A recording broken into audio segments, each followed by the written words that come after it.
largely, at least to me, based on an ideology that has its roots. The progressive roots are not a free enterprise, capitalism-oriented ideology. We don't have anybody defending the values that we say we stand up and defend.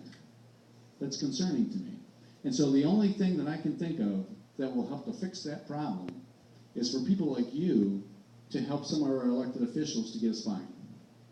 And that's only going to happen if you call them and you talk to them. Unless we start raising this up. There's an old saying, to know when not to do is not to know. And I think that most of you are smart enough to figure that out. If you sit there and you acknowledge some of what I put up on the board, again, I could have overwhelmed you with 4 hours, and I love to talk, so I could have overwhelmed you with all kinds of stuff. I just touched on a few things to make a point. But if you sit there and I've done this for a few years now, and oftentimes we come to these meetings, people go home and they say, oh man, what can I do? This is horrible, yada, yada, yada. But nothing ever comes of it. Well, let me give you an assignment.